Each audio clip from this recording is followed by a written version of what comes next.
Bollywood actress ममता कुलकर्णी का संन्यास लेना, साथ ही उनका किन्नर अखाड़े का महामंडलेश्वर बन जाना। हालांकि कुछ क्षण के बाद उन्हें इस पदवी से निष्कासित कर दिया गया। नमस्कार, मेरा नाम साक्षी चौधरी है और आप देख रहे हैं डीएनपी इंडिया। कुंभ को शुरू हुए लगभग 20 दिन से ज्यादा का समय बीत चुका है। करोड़ों श्रद्धालुओं के साथ इस बार बॉलीवुड के कई नामचीन सितारों ने भी संगम में आस्था की डुबकी लगाई। लेकिन इस बीच जो बात लोगों को सबसे ज्यादा अचंभित कर गई वो थी बॉलीवुड एक्ट्रेस ममता कुलकर्णी का संन्यास लेना, साथ ही उनका किन्नर अखाड़े का महामंडलेश्वर बन जाना। हालांकि कुछ क्षण के बाद उन्हें इस पदवी से निष्कासित कर दिया गया और इतना ही नहीं, उन्हें ये पदवी देने वाले लक्ष्मी नारायण त्रिपाठी को भी किन्नर अखाड़े से निष्कासित कर दिया गया। अब जब अखाड़े द्वारा ये निर्णय ले लिया गया तो ममता कुलकर्णी ने भी इस विवाद पर अपना बयान दे दिया है।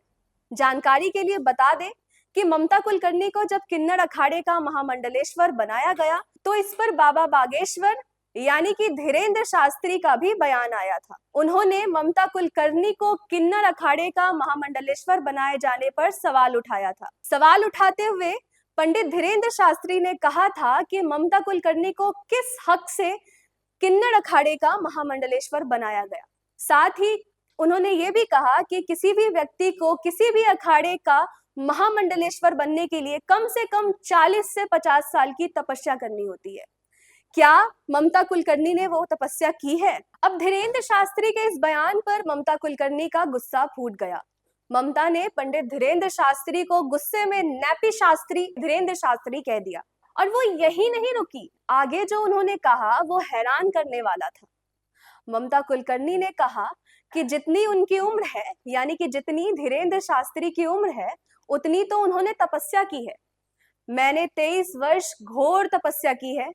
साथ ही उन्होंने अपने आप को मां काली का स्वरूप बता दिया। मां काली का स्वरूप बताते हुए ममता कुलकर्णी ने कहा कि वो प्रचंड चंडिका का स्वरूप है और इसके अलावा जो उन्होंने कहा वो किसी भी साधु संत के मुख से शोभा नहीं देता है। उन्होंने कहा कि मेरे स्नान में विघ्न आया तो आदि चंडिका भड़क गई। बता दें कि उनका बयान कहीं ना कहीं हाल ही में कुंभ में मचे भगदड़ के तरफ इशारा था। अब मेरा सवाल दर्शकों से है कि क्या किसी साधु संत के मुख से ऐसी तुच्छी बातें शोभा देती है? अगर साधु संत महात्मा जो विश्व के कल्याण में अपना सुख ढूंढते हैं वो ऐसी बात करे तो समाज पे क्या असर होगा? बता दें कि साधु संत महात्मा को इस संसार के मोह माया से कोई लेना देना नहीं होता है। और इतना ही नहीं, जानकारी के लिए बता दें कि सनातन शास्त्र के अनुसार किसी भी धार्मिक कार्यों में पहला हक ब्राह्मण और पंडितों का होता है। ठीक इसी प्रकार कुंभ में भी ये हक उन्हीं का होना चाहिए। कुंभ में आने वाले तमाम अघोरी साधु वर्षों तपस्या करते हैं और ये आस लगाए रहते हैं कि कब महाकुंभ आए और वो उसमें आस्था की डुबकी लगाए, और यही होना भी चाहिए। जितनी भी बड़ी तिथि है, शाही स्नान की तिथि है, उसमें पहला हक साधु संत महात्माओं का होना चाहिए। लेकिन इस बार भीड़ इतनी हो गई कि संसार की सुविधा के लिए उन्होंने अपना ये हक भी छोड़ दिया।